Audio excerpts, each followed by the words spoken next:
Welcome back once again to the News Media. Now, ladies and gentlemen, the Court of Appeal might quash regarding Gachagua's impeachment, but here is why High Court ruling might be a good thing to regarding Gachagua. We all understand that yesterday regarding Gachagua's impeachment judgment at Milimani Law Court, Nairobi County, by 3 judges were handled politically but not as per constitution or as per law in this country of Kenya. Yesterday, a three-judge bench gave 2 decisions in one. It is a mongrel of a judgment. In this matter, the judges were politicians. They were not 100% judges, but they shot themselves on the foot when they also confirmed that Gachagua's being denied a chance to be heard violated the constitutional provisions. They know very well that Gachagua will be in the ballot come 2027. Nobody will stop Gachagua from being in the ballot in this matter. Suppose the judges said Gachagua was wrongly impeached and he should go back to the office. This country could explode into a war. This clearly sets the precedent that we can impeach presidents. This is the Solomonic wisdom to keep the country at balance. Those 3 judges yesterday slaughtered the constitution of Kenya. They buried the constitution of this country of Kenya because there was nothing like free and fair judgment regarding the right to fair trial. Is a constitutional right that is not negotiable. Not negotiable. You can't deny a human being. So you understand that. Now let's go to the next thing. Impeachment. Impeachment, as we all know, is a political process. But it happens in 2 houses. It happens in the National Assembly and happens in the Senate. The impeachment takes place in Senate for president and deputy president. For governors, it takes place in the county assembly. So impeachment itself takes place in the National Assembly. You can do the politics. And that's why the judges were saying they are not bothered about the reasons. No court will be bothered about the reasons. So the courts are just to see that the process is right. So now let's go to the Senate. So you have been impeached by National Assembly. We go to the Senate. The Senate is a trial, underline the word trial, is a trial house or chamber. Trial. It functions as a court. Yeah, quasi-judicial. It's a trial chamber. Now, when it comes to a trial, the right to a fair trial. Free and fair, sorry. The right to fair trial is paramount. So once that right has been violated at Senate, not at the National Assembly, at the Senate, because the Senate is conducting a trial. Yes. A trial, underlined in capital letters, in bold, then underlined 3 times. Circle it, in fact. And it is conducting a trial. Yes. The Senate is conducting a trial. The work of the court is to ensure the process is proper. And above all, the rights of the person being tried are not violated. And the processes are followed. Okay. We will not even go where they say the process was messed up a bit by the Senate. Let's not go there. Let's leave that one to lawyers. Let's talk what a layman can talk. The right to fair trial was denied regarding Gachagua at the Senate when it was conducting a trial. To that extent, nothing else stands. So when I hear my friend Professor Tom Ojenda, senior counsel, saying they will file a cross petition, it is critical. That cross appeal is critical. Because the first thing they will want to do in the cross petition is to quash that part of the judgment of the court of the High Court. That the Gachagua's right to fair trial was denied. If they don't quash it, then the Supreme Court will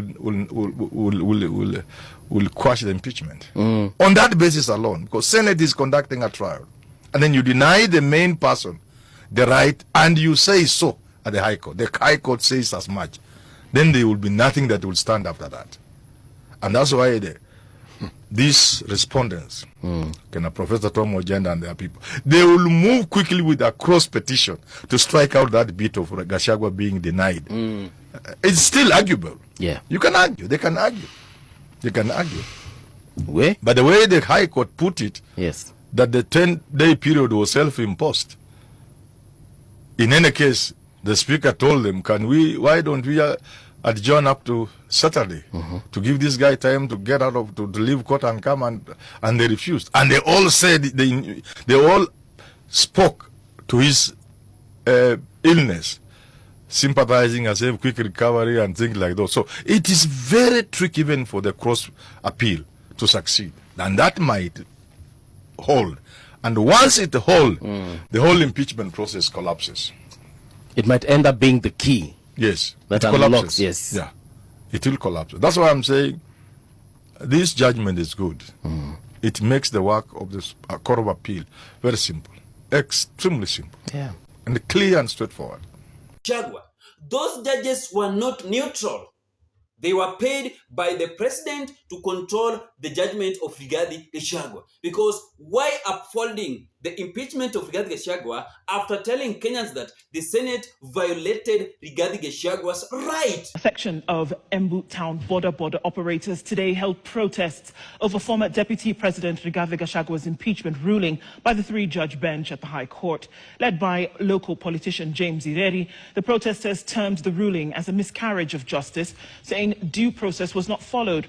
According to Ireri, the ruling ignored its own finding of violation of his rights to a fair hearing, as he argues that should have warranted the judges to invalidate Gachagua's impeachment. Ya kwamba ule uamuzi ambao ulitolewa na mahakama kuu jana ni uamuzi ambao ni wa kupotosha. Ni uamuzi ambao umechanganyikiwa. Wakenya wamesema wamechanganyikiwa. Kwa sababu on one side, the High Court ilisema that the rights Deputy President Rigathi Gachagua were infringed. And that should have been a reason enough to quash the judgment and the impeachment of our Deputy President. Senate ilikosea, na lazima wakubali walikosea. Na kama walikosea namna hiyo, it is the time now, na watu wa Embu wameamua, we are going to recall, we are going to initiate the process of recalling the senator for Embu kwa sababu ya kuvote yes to impeach Rigathi Gachagua. And we are asking Kenyans wherever they are, tuna request Kenyans popote walipo, all the counties, we initiate the process of recalling all the senators ambao walipiga kura ya kuimpeach Rigathi Gachagua. Did Gachagua request money? Compensation? Gachagua requested justice. Gachagua was demanding justice behind his impeachment. We stand here today with tremendous respect to the judiciary of our country. While we respect the ruling of the High Court, we totally and fundamentally disagree with the interpretation of the law and application of facts. The long-standing legal principle of natural justice and the right to a fair hearing has been trashed and ignored in broad daylight. What a sad day for those whom have undergone this in the past and those who face the same in future. We shall proceed to file an appeal at the Court of Appeal on the decision and hope that justice shall prevail. The framers of the Constitution provided for an appellate and Supreme Court. We believe we shall fight to get justice. Hakuna mali Gachagua alisema ati anataka pesa 50 million. Why are you trying to blackmail Rigathi Gachagua with money? Gachagua does not want money. The interest of Rigathi Gachagua is to have justice. That is the priority of Gachagua, but not to be compensated. Maybe that one can come later. But yesterday, what those three bench judges did during the judgment of Rigathi Gachagua was totally terrible. These people totally slaughtered the constitution of this country of Kenya. Even if people don't want Rigathi Gachagua, but yesterday the constitution of Kenya was totally buried. Tuseme tu kweli. Those 10 hours that they took analyzing the impeachment of Rigathi Gachagua totally buried the constitution of this country of Kenya. Those judges were not independent. They were paid to humiliate Rigathi Gachagua during his judgment case. Which is true. Sasa tuache kupimana akili. Hakuna mambo ya independent hapa. There was nothing like independent. I watched all the session, I watched that interview, all of it. Hata si kutoka kwa nyumba. I was shooting the video while watching the judgment, the analysis of Rigathi Gachagua's impeachment. These people took 10 hours analyzing the impeachment of Rigathi Gachagua, 10 hours, reading 300 full scabs. Then later on, coming up telling Kenya that, oh, Gachagua's rights were violated, we are going to compensate, Senate will compensate Rigathi Gachagua 50 million, oh, we are again upholding the impeachment of Rigathi Gachagua. Then you took 10 hours to tell Kenyans 4 things or 5 things that, oh, Senate, Parliament, and the Speaker of the National Assembly were not biased. Yesterday, I was shocked. Then again, Lawyer Dansan Omar have explained why Gachagua has a high chances of winning at the Court of Appeal. But Rigathi Gachagua kuna chances tena ya kuvai 2027. Hey, Gachagua is still having some chances. So those people that are praying for Rigathi Gachagua to fall, may that dark spirit end of making sure that Gachagua does not win his case. See that Gachagua shinde kesi yake because Gachagua was impeached politically. There was no, for you to occupy another seat, you need to resign. But Kindiki did not resign. Gachagua was impeached at night. During that time, his resignation was already there. Itakuja tu una resign leo na unaingia kwa kazi nyingine leo. The day that Gachagua was impeached at night while in the hospital, that is the day that the government of Ruto drafted Kindiki's appointment. Kufika asubuhi, it was gazetted. Hizo nayo hawakufuata. Thank you so much and may God bless you, ladies and gentlemen. See you in the next video. Bye-bye.